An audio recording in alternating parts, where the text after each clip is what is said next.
Hallo ihr Lieben, hier ist Jessica. Willkommen zurück zu einem neuen Video. Wie versprochen gibt es jetzt die Farbkombination für die Polychromos in Gold, Rosé und Silber. Für die Prismacolors habe ich die schon vor einiger Zeit gefilmt. Ich denke, es ist so eine Basic-Farbkombi, die man überall gut einbringen kann. Bei jedem Bild gibt es meistens irgendwas aus Metall oder ja, irgendwas, was schimmern und glänzen kann. Und ich finde, das sind so Farbkombinationen, die man immer sehr gut gebrauchen kann. Ich persönlich habe die schon sehr oft eingesetzt. Deswegen hoffe ich, dass sie euch genauso gute Dienste leisten wie mir. Also, wir starten mit dem Gold. Ich habe die Farbkombination in der Reihenfolge aufgelistet, in der ich sie zuallererst benutze. Allerdings gehe ich meistens nochmal rückwärts, um die Farbe intensiver zu machen, um ja so ein bisschen zu korrigieren und ineinander zu blenden. Bei den Polychromos ist der Clou, dass man die Farben wirklich schichtet, um intensive und schöne Farbkombinationen zu kriegen. Deswegen fangen wir mit der hellsten Farbe an, und zwar dem Gold. Und ich habe hier ein etwas raueres Papier. Trotz allem habe ich die Farbkombinationen, so wie sie sind, auch schon in Malbüchern angewendet. Das Papier sollte hier also keine große Rolle spielen. Ich gebe ganz leicht von dem Cadmiumgelb hell auf das Papier, fange ich hier ein bisschen stärker an und laufe zur Mitte hin aus, das heißt, der Druck wird immer leichter. Das gleiche von der Seite. Ein bisschen stärker anfangen und den Druck zur Mitte hin ein bisschen nachlassen. Und wirklich nur ganz, ganz wenig von dem Gelb in der Mitte auftragen, weil das so unser Glanzpunkt, unser Schimmer ist. Dann zur nächsten Farbe, Ocker gebrannt. 187.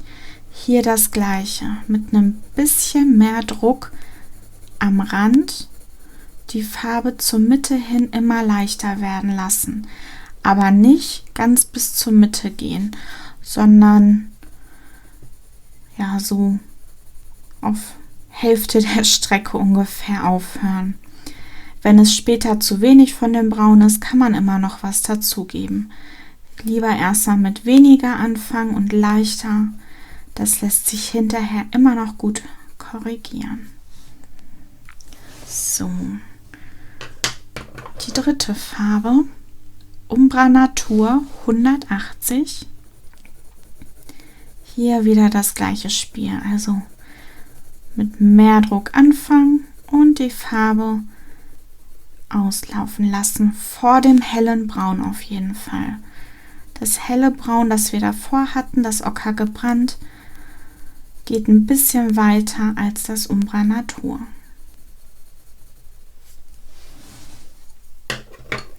Und unsere dunkelste Farbe, Walnussbraun 177, stärker am Rand auftragen und den Druck schnell nachlassen. Gar nicht weit ziehen, das dunkle Braun. Weil das ja eigentlich unsere Schattenfarbe ist. Wenn ihr es irgendwo anwenden solltet, die Farbkombination, würde ich das Walnussbraun wirklich nur als Schatten verwenden und je nachdem, wie groß oder klein die Fläche ist, entweder mehr oder weniger. Ich muss sagen, wenn ich ganz kleine Flächen ausmale in der Farbkombination, lasse ich meistens das Umbra Natur weg und oder blende nur ganz wenig damit. Meine Hauptfarben sind dann das Cadmiumgelb, Ocker gebrannt und das Walnussbraun für ein bisschen Schatten. So, jetzt gehe ich mit dem Gelb über alles einmal mit ein bisschen mehr Druck rüber. Lasse den Druck auch hier wieder nach. Ganz, ganz leicht nur über die Mitte. Hier wieder mit mehr Druck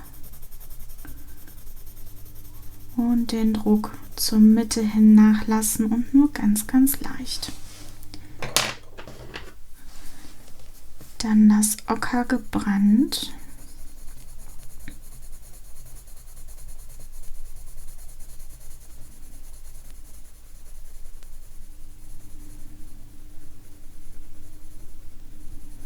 Ich merke jetzt, dass ich mit den Farben ruhig ein bisschen weitergehen kann. Deswegen blende ich sie jetzt ein bisschen weiter aus, als dass ich es vorher hatte. Auch das ist variabel. Je nachdem, wie viel Gold ihr haben wollt, wie viel Schimmer, könnt ihr das auf jeden Fall variieren.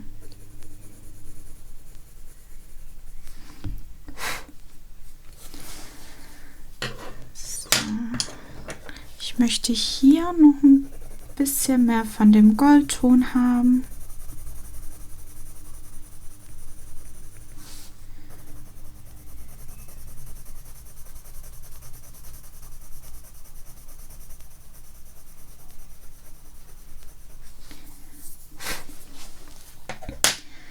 So, die Mitte blende ich jetzt mit dem Elfenbein etwas aus, damit es wirklich hell ist und dass unser Glanzpunkt bleibt. Wirklich nur die Mitte. Und unseren Schatten verdunkle ich noch ein bisschen mit dem Walnussbraun.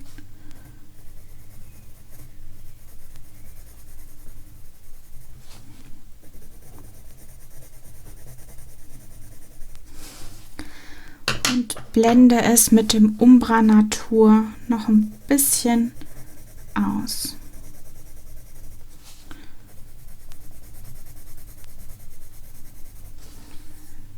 Ja, und fertig ist unser Goldton. Natürlich geht es bei kleineren Flächen etwas schneller, aber das ist die Farbkombination für den Goldton. Gehen wir über zu Rosé. Da fangen wir auch mit unserer hellsten Farbe an, Fleischfarbe hell. Fangen am Rand mit ein bisschen mehr Druck an und blenden es zur Mitte hin aus. Und die Mitte wirklich nur ganz, ganz leicht. Es ist im Prinzip das gleiche Spiel wie eben auch.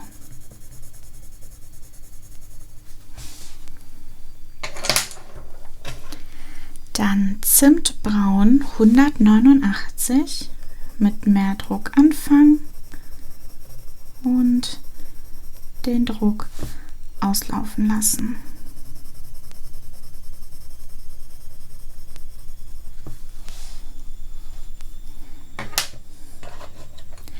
Dann Fleischfarbe Mittel 131. Die Fleischfarbe ziehe ich ein bisschen weiter rein als das Zimtbraun. Das Zimtbraun war dazu da, um diesen Rosaton ein bisschen gedeckter zu halten, dass das nicht zu sehr ins Pink geht.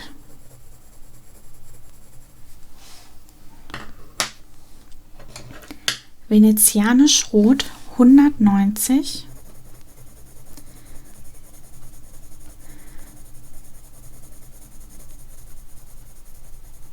Nicht so weit ziehen wie unser Fleischfarbe Mittel, ungefähr so weit, wie ich vorher das Zimtbraun aufgetragen habe. Es soll ja ein Farbverlauf werden. Dann ein bisschen Pompeianisch Rot 191, aber wirklich nicht viel.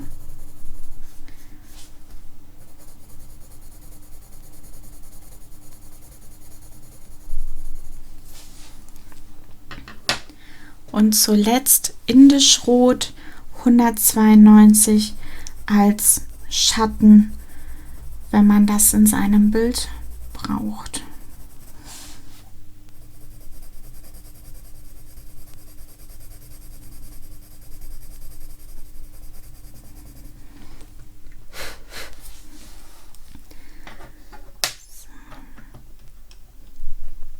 Ich nehme jetzt mein Zimtbraun, die 189, blende die Farben alle ein bisschen ineinander aus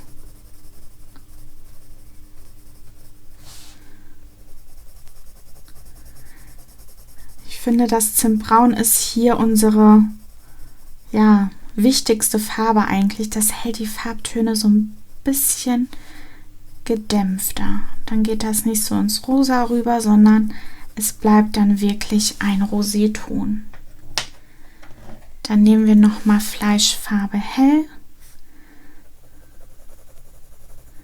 Wirklich nur ganz leicht über die dunklen Stellen und den Druck ein bisschen stärker werden lassen, wenn man zur Mitte geht.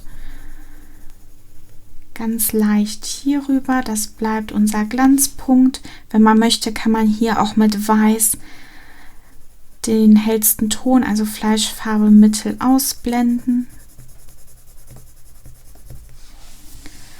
Und so haben wir eigentlich schon unseren Roséton.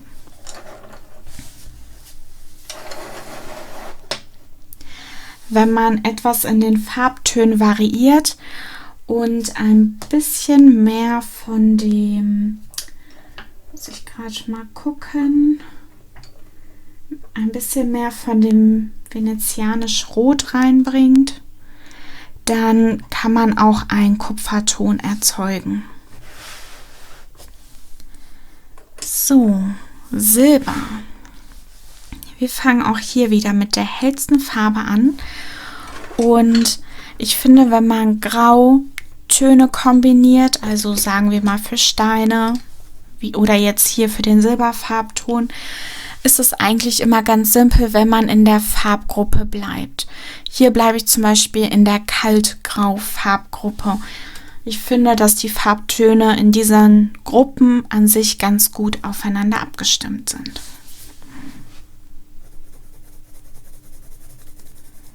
Kaltgrau 1, ganz leicht zur Mitte hin, also mehr Druck am Rand, so wie eben auch, ganz leicht zur Mitte hin.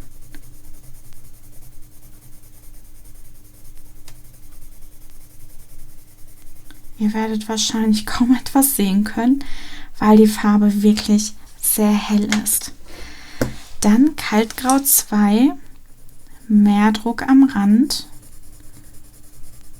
und zur Mitte hin nachlassen.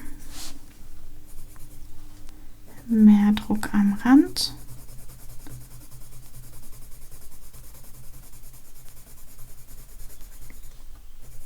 und zur Mitte hin nachlassen.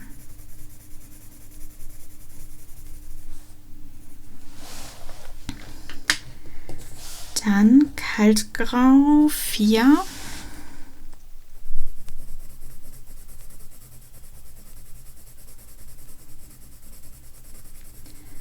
Wieder mehr Druck am Rand und den Farbton so 1/3 des Weges dann heller werden lassen, so dass er in das Kaltgrau 2 ausläuft.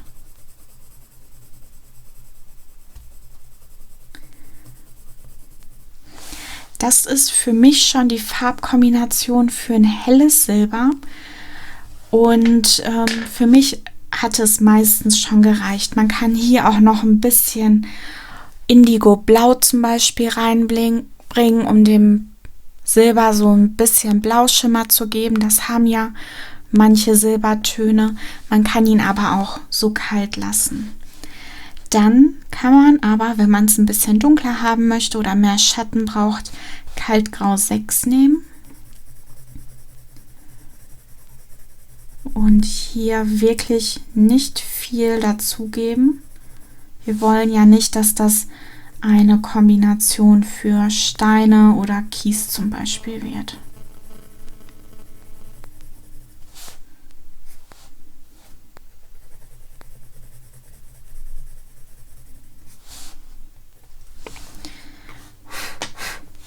Und wenn man noch mehr Schatten braucht, wirklich nur ein bisschen schwarz. 199.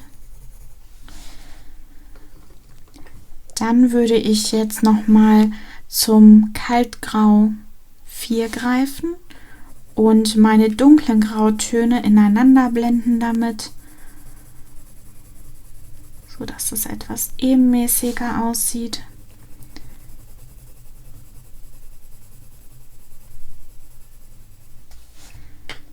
Dann wieder rückwärts zum Kaltgrau 2 gehen. Ich würde jetzt aber nicht unbedingt hier über das Schwarz malen, weil man das dann sonst so ein bisschen ausbleicht, sondern etwas, ja, so ein Drittel weiter anfangen, um den Kaltgrau 4 Farbton auszublenden.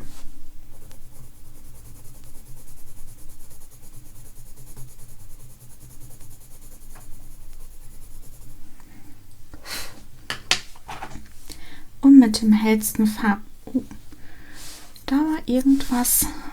Jetzt habe ich hier Striche gemacht. Schade eigentlich. Naja, mit dem hellsten Farbton dann Kaltgrau 2 ausblenden.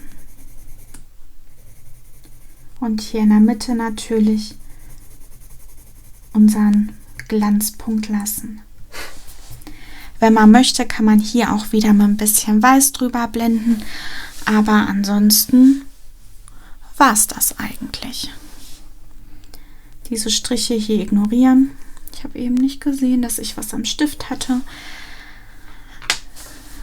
Dann haben wir das. Alle 3 Farbtöne, Gold, Rosé und Silber. Ich hoffe, ich konnte euch wieder etwas Hilfreiches an die Hand geben. Ihr hattet Spaß beim Mitmalen und Üben. Und ich freue mich, eure Bilder zu sehen, wo ihr diese Farbtöne vielleicht angewendet habt. Dann vielen Dank fürs Reinschauen und bis zum nächsten Mal. Tschüss!